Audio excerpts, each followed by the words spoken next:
오늘은 피해 보상이라는 제목을 가지고 하나님의 말씀 함께 나누도록 하겠습니다. 우리는 계속해서 출애굽기 말씀을 듣고 있습니다. 출애굽기는 우리가 앞부분을 많이 기억하겠지만 이스라엘 백성들이 그 종되었던 땅에서 나아온 것으로 끝나지 않습니다. 우리의 인생도 그러합니다. 예수로 말미암아 구원함을 받았다, 탈출을 했다라는 것으로 끝나는 것이 아닙니다. 만약에 예수님께서 우리를 위해 주신 구원이 단순히 지옥을 갈 수 있는 우리를 원래 상태로 돌린 것이라면 우리는 다시금 우리의 힘으로 무언가를 얻기 위해 노력해야 할 것입니다.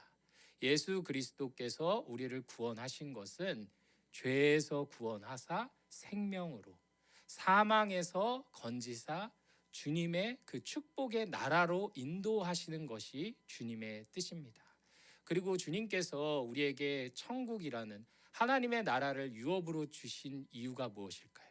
네, 그것은 원래 주의 소유였으니 우리를 구원하여 하나님의 소유가 된 자녀들로 영원토록 살게 해주시기 위함입니다. 이스라엘 백성들도 마찬가지입니다. 이집트에서 탈출했네. 마치 죽을 위기 가운데, 불길 가운데 어떤 소방대원이 와서 구원한 정도의 감격이 아닙니다. 물론 그것도 너무 감사하지만 하나님이 이스라엘 백성들을 구원하신 것은 그들을 건지사 하나님의 백성으로 삼기 위함이셨습니다. 그래서 이제 출애굽기 19장 이후에 쭉 율례들이 나오는 이유가 바로 그것입니다. 너희들 내가 구원했지? 자, 이제 너희들이 내 백성이 되었으니 가나안 땅에서 어떻게 살아야 할지 내가 다 알려줄게. 왜냐? 나는 너희를 구원한 여호와이기 때문이야 라고 주님께서 말씀을 해주신 거죠. 우리 10계명을 기억할 필요가 있습니다. 10계명, 1계명이 뭐였지? 2계명, 3계명이 뭐였지? 물론 다 중요합니다. 그런데 그 계명을 주신 주님이 누구신지를 꼭 기억해야 하겠죠. 나는 너희를 종되었던 애굽 땅에서 이끌어낸 여호와야. 그래서 이 말을 너희에게 주는 거야. 우리 말씀을 볼 때도 동일한 마음을 가져야 합니다. 성경 어떻게 어디서부터 읽지? 어디서부터 이해를 해야 내가 납득이 될까? 통독을 몇 번 해야 내가 또 성취감이 있을까? 네. 그 마음을 잠잠히 내려놓고 이 말씀이 누구에게 주어진 것인지를 생각해 볼 필요가 있습니다. 나는 너를, 나의 하나밖에 없는 사랑하는 아들을 내어 죽이기까지 사랑한 여호와야.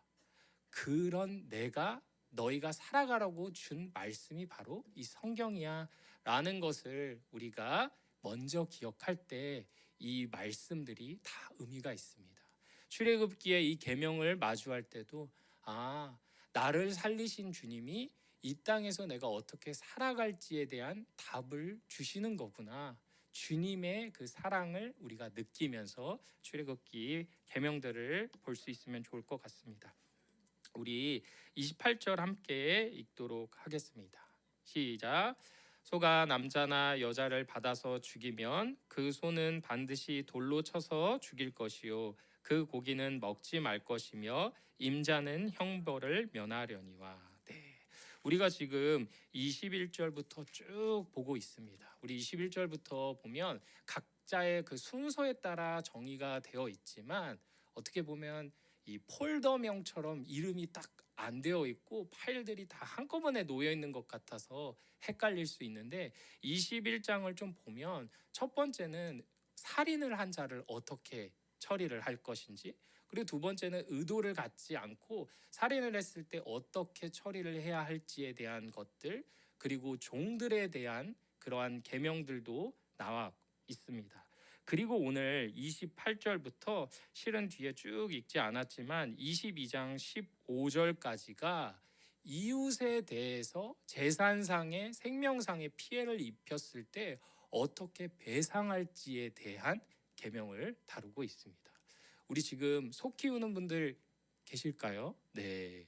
물론 한 분 정도 계실 수 있지만 실제로 소 키우거나 하신 분들이 없기 때문에 이거 옛날 말씀이구나, 나랑 상관없네 라고 생각을 할 수 있지만, 우리 보시면 21장이 뒤에 부분 상당 부분이 22장과 걸쳐서 이웃의 재산 혹은 이웃의 생명에 피해를 입혔을 때 어떻게 해야 하는지를 하나님이 하나하나 말씀하신다는 것을 우리가 먼저 생각해야 합니다.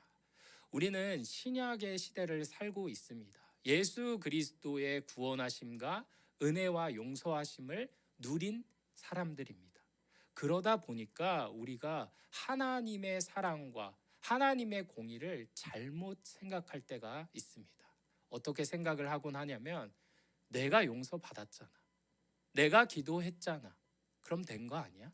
내 마음이 불편했는데 하나님이 나를 받아주셨는데 사람이 어찌하리요? 자, 우리가 성경을 읽다 보면 그 대목을 우리가 원하는 상황에서 인용할 때가 있습니다. 사람이 내게 어찌하리요? 내가 사람을 위해서 섬기는 것이 아니요 라는 그 바울의 말들이 과연 그런 대목에서 등장하는 걸까요?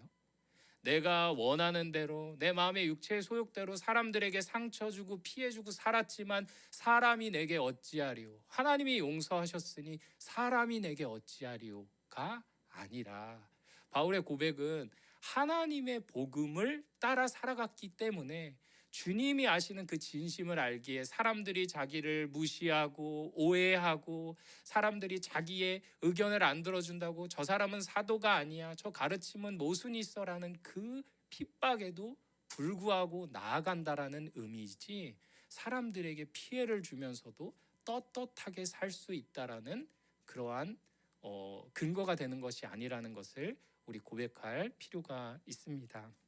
28절 봤을 때 소가 남자나 여자를 죽이면 그 소는 반드시 돌로 쳐서 죽일 것이다 라고 되어 있습니다. 그리고 그 고기는 먹지 말 것이며 라고 되어 있는데, 소고기 먹으면 좋을 텐데 왜 그거 먹지 말라고 하였을까요? 이것은 뚜렷하게 이웃에게 피해를 주었을 때 그 소가 불경건한 대상이 되었다라는 것을 이야기하고 있습니다. 그래서 돌로 쳐서 죽이는 겁니다. 물론 실제로 사람들이 칼로 잡아서 죽이다 보면 그 황소를 만나서 공격을 당할까봐 이런 방식을 썼을 수도 있겠지만, 실제로 불경건한 대상을 향하여 돌로 쳐서 죽임을 명령하였기 때문에 그 사체인 그 고기를 먹지 말라고 이야기를 하고 있습니다. 그리고 뭐라고 되어 있죠? 그 임자는 형벌을 면한다라고 되어 있습니다. 왜냐하면 소가 사람처럼 갑자기 앉아있다가 그럼 손 주고 앉아 이렇게 되지가 않잖아요. 강아지보다도 말을 안 들으니까 소가 그렇게 했을 경우에, 실수로 했을 경우에는 그 주인이 형벌을 면하게 되어 있습니다. 그런데 두 번째 경우를 살펴보면 조금 다릅니다. 우리에게 적용할 부분이 있는데요. 29절인데요. 소가 본래 받는 버릇이 있고 그 임자는 그로 말미암아 경고를 받았으되 단속하지 아니하여 남녀를 막론하고 받아 죽이면 그 소는 돌로 쳐 죽일 것이요 임자도 죽일 것이며 라고 되어 있습니다. 상황이 좀 다르죠. 우발적 상황 가운데 소가 사람을 해한 경우에는 주인이 죽음을 당하지는 않는데, 두 번째 경우는 익히 사람들을 막 치는 버릇이 있다는 것도 알고 주변 사람들이 놀래서 아니 저 소를 저렇게 그냥 두면 어떡해요, 사람들 쳐 죽일 것 같은데 조심하세요 라는 이웃들의 경고를 받았음에도 아무렇지도 않게 소를 이렇게 방목했을 경우에 그 주인이 그 생명을 잃게 된다라는 내용을 다루고 있습니다. 그리고 이제 31절 보면 이와 같은 규례는 그 사람의 경우에 아들을 받든지 딸을 받든지 이 법규대로 그 임자에게 행할 것이며 라고 되어 있습니다. 성인 남자든 여자든 어린 아들이든 딸이든 동일하게 적용이 된다라는 것을 우리가 보게 됩니다. 우리 마음 편하자고 우리가 다른 이들에게 준 상처에 무감각하진 않은지 한번 생각해 볼 필요가 있습니다. 내가 내가 자녀를 뒀을 때 우리 자녀가 우리 다른 아이들에 대해서 뻔히 상처를 주고 나쁜 말을 하고 행동을 하는 것을 뻔히 아는 상황 가운데서도 자기의 자녀만을 돌보는 것을 하나님은 옳다 여기시지 않습니다.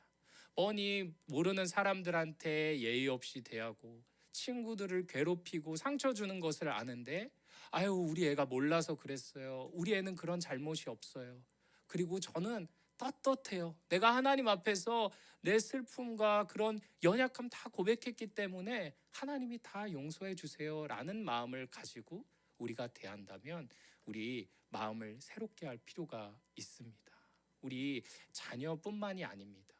내가 사람들에게 상처 주는 습관이 있는 것을 알고 내가 사람들을 괴롭히고 못되게 하는 그런 마음의 질병 같은 그 습관이 있는 것을 뻔히 알매도 사람들이 상처받건 그 영혼이 죽어가건 상관없이 내 마음의 위로만을 요한다면 그것은 주님이 원하시는 방식이 아닙니다. 특별히 세대마다 여러 키워드들이 있는데 자존감이라는 이유 하나로 다른 이들에게 주는 상처를 내가 아무렇게나 해도 된다라고 생각하는 경우가 종종 있습니다. 내가 자존감이 낮아서 찌르는 말을 했어. 내가 자존감이 낮아서 나쁜 말을 했을 뿐이야. 악의는 없어. 내가 자존감이 낮아서 그 사람을 괴롭히고 있을 뿐이야. 내가 자존감이 낮아서 질투를 했을 뿐이야. 하나님, 이 자존감이 낮아서 너무 괴로운 나를 위로해 주세요. 주님은 저를 사랑하시지요? 주님 그 사랑 안에 제가 푹 잠기기 원합니다.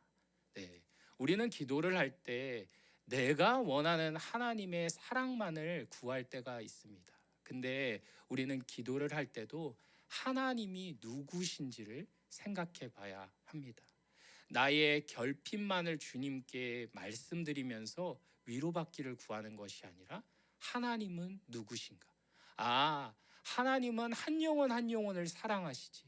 그리고 하나님은 이웃에 대해서 피해를 준 것을 반드시 배상하기를 원하는 마음, 그 슬픈 마음을 갖고 책임감 있게 살아가는 삶을 원하시지라는 것을 우리가 꼭 기억해야 합니다. 그런데 놀랍게도 상처를 준 사람들은 대부분 이런 이야기를 합니다. 내가 상처를 받았다고 이야기를 합니다. 물론 그 사람이 준 상처가 있을 수 있지만 내가 준 상처에 대해서 하나님 앞에 먼저 아랠 수 있는 우리가 되어야 합니다. 자, 오늘 본문의 말씀은 공적으로 그들에게 전달된 이야기입니다. 만약에 개별적으로 누군가에게만 이 법을 설명을 한다면 어떨까요? 이건 부당해요. 이럴 필요까지는 없는데. 한낱 소인데 이거 너무한 거 아니에요? 근데 이 말씀은 누구에게 주어져 있냐면 공동체에게 주어져 있습니다. 이스라엘 백성들에게 전체에게 주어진 말씀입니다.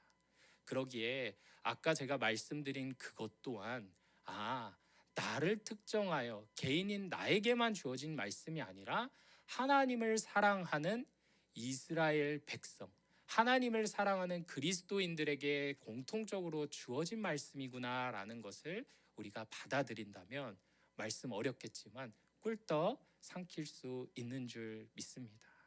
우리는 성경의 여러 말씀들을 읽게 됩니다.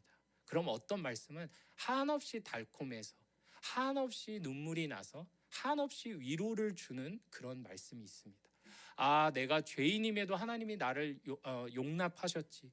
예수님이 이런 내 모습을 또 안으시면서도 나를 격려하셨지. 그런데 하나님은 동시에 어떤 분이시냐? 우리를 사랑하심으로 말미암아 인생의 채찍질을 하시는 사랑의 아비 되시는 줄 믿습니다. 예수님이 우리를 품으신다라고 하여 예수님이 공의의 하나님이라는 사실이 변하게 되는 것이 아닙니다.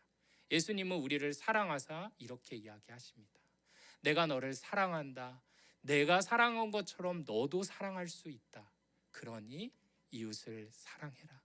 너가 받은 상처에만 집중하지 말고 너가 준 상처, 너가 이웃을 향해 그렇게 쏟아낸 그 상처를 더 이상 그 상처 가운데 그들이 놓이지 않을 수 있도록 나에게 참여하며 기도하고 마땅한 책임감 있는 삶을 살아라라고 이야기하는 줄 믿습니다.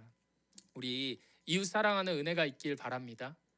네, 이웃 사랑은 어떻게 사랑해야 되지? 안녕하세요. 뭐 밝게 인사하는 것도 이웃 사랑이지만 내가 누군가에게 피해를 주었다면, 그리고 성경은 특별히 뭘 얘기하고 있냐면 물질적인 피해에 대한 보상과 배상도 책임감 있게 하라고 분명히 가르치고 있습니다. 뭐 법적으로 그것을 더 이상 배상하지 않는다 할지라도 내가 여건이 되고 하나님이 성실하게 일할 수 있는 기회를 주었을 때는 그 미안함을 담아서 배상하도록 노력하는 것도 우리에게 요구되어집니다. 그런데 한 가지 주의할 점은 있습니다. 무엇인가? 하나님께 내가 참으로 이웃에 대한 피해를 고하고 주님 앞에 회개하였음에도 평생 자책하는 마음으로 살아가는 것은 지혜로운 삶이 아닙니다. 내가 고등학교 때 만난 그 친구에게 준 피해, 더 이상 수소문해도 만날 수 없는 그 친구에 대한 그 미안함 때문에 평생 살아가는 대신 어떻게 할 수 있을까요? 주님 앞에 진심으로 회개함으로, 하나님, 내가 주님 앞에 죄악을 저질렀습니다. 내가 그 친구를 만날 수는 없겠지만 내가 만나게 되는 이들, 연약한 자들, 나를 사랑하는 이들에 대해서 내가 상처 입히지 않을 수 있도록 내가 책임감 있게 살아가게 하여 주시옵소서라고 우리가 새로운 인생을 살 수 있도록 다짐하며 나아갈 필요가 있습니다.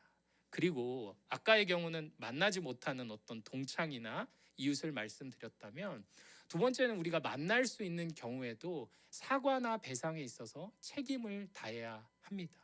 가령 예를 들어 볼게요. 우리가 그 친구를 미워하고 저주하고 친구들 사이에서 아주 막 험담을 했었던 그 잘못이 있다고 가정해 보겠습니다. 근데 갑자기 회개해야 되겠다, 그 친구에게 배상해야 되겠다 해서 갑자기 전화해서 반갑다, 누구야? 잠깐만, 나 너에게 고백할 게 있어.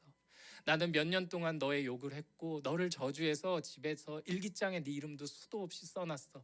미안해 라고 이야기하면 지혜로운 배상일까요? 네, 그렇지 않습니다. 그 친구가 모르는 죄악이 있다면 주님 앞에 다 쏟아넣고 그 친구에 대해서 더 이상 허물을 다른 이들에게 말하거나 험담에 동참하는 것을 그친다면 하나님이 굽어 살펴 주실 줄 믿습니다. 우리 사랑하는 이웃들, 사랑하는 친구들에게 피해를 입힌 것이 있다면 곰곰이 한번 생각해 보면 좋을 것 같습니다. 근데 사람은 어떤 존재냐? 연약해서 자기 자신을 중심으로 생각하게 되어 있습니다. 아이들은 이런 말을 합니다. 엄마가 해준 게 뭐가 있어? 엄마는 날 사랑하지 않아. 왜 그렇게 생각이 들죠? 네, 나에게 있어서 개인적으로 서운하다고 느껴지는 점이 더 크게 다가오기 때문입니다. 우리도 주변 사람들을 살펴보지 않는 이상은 이렇게 이야기를 하죠. 하나님, 교회에서 너무 상처받았어요. 관계에서 너무 상처를 받았어요. 사람들에게 너무 상처를 받았어요. 왜 그렇죠? 우리가 받은 상처가 크게 느껴지기 때문입니다. 근데 오늘 기회가 있으니까 한번 곰곰이 생각해 보시면 어떨까 싶습니다. 기도의 시간 가운데 실은 내 상처를 위로받기 위해서, 위로해 주시는 하나님을 만나기 위해서 나와 오신 분들이 있겠지만, 기도하다가 맞다, 내가 남편에게 내가 그냥 쏟아냈지. 그리고 뭐 어떻게 얘기해요? 갱년기야, 어쩔 수 없어. 우리 호르몬도 이기시는 우리 성도님들이 되시길 축복합니다. 물론 힘드실 수 있고 지치고 고단해서 말이 딱 이렇게 이쁘고 따뜻하게 나오기 어렵지만, 그렇다고 하여 영혼을 상처 주고 영혼을 무시하는 그 말들을 하는 것을 하나님이 용납하시지 않습니다. 우리 사춘기 아이들도 마찬가지입니다. 사춘기이기 때문에 표정이 어둡고 엄마 아빠하고 소통할 때 따뜻하게 이야기를 못하는 것을 우리도 이해합니다.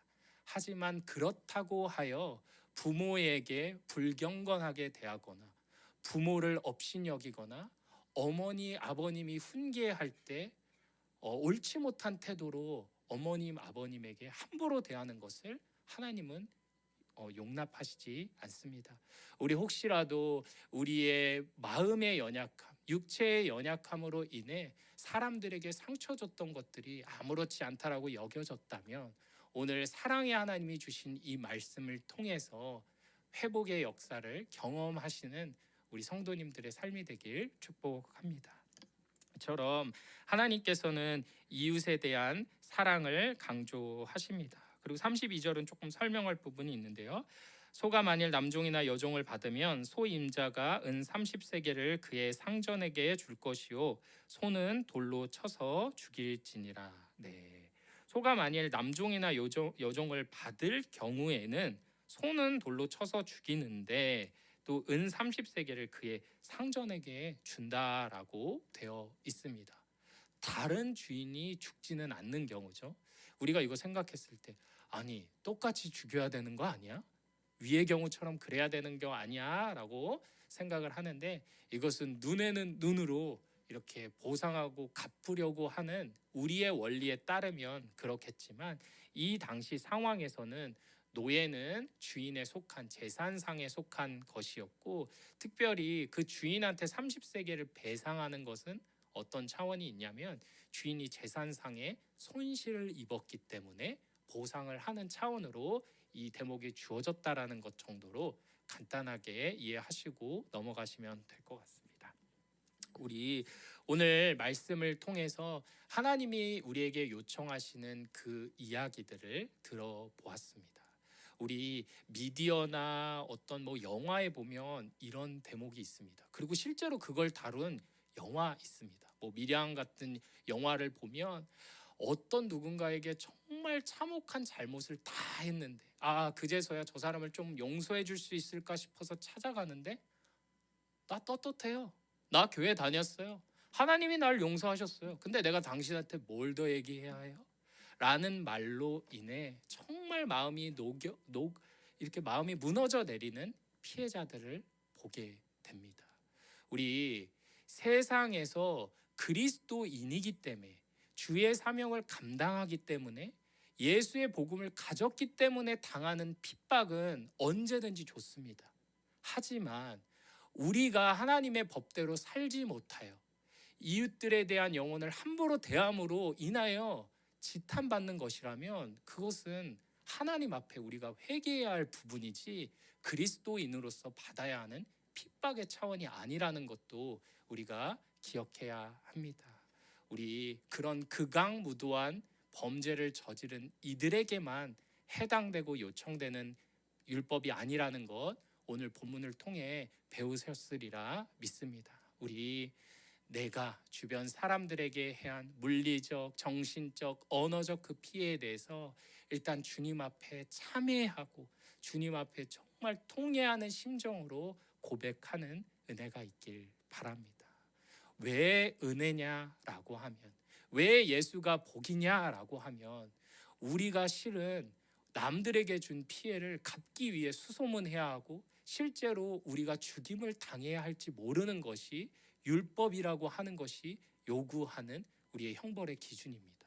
근데 우리는 예수 그리스도로 말미암아 그분의 피에 의지함으로 그분이 다 배상해 주시고 갚아 주신 그 피에 의지함으로 용서함을 받을 수 있었기 때문에 복인 줄 믿습니다. 다만 그 은혜는 누가 누리는 거죠? 그 피를 의지함으로 회개하는 자들이 얻게 되는 것입니다. 예수의 피가 있지 끝이 아니라 예수의 피가 있으므로 난 그 피에 의지하여 용서함 받는 자로 살아갈 것이다. 우리 오늘 또 이번 한 주 살아가는 동안 예수 그리스도의 은혜를 풍성히 누림으로 말미암아 이웃을 사랑하고 이웃에 대한 피해에 대해 회개하며 나아가는 우리 귀한 성도님들의 삶이 되길 주님의 이름으로 축복합니다.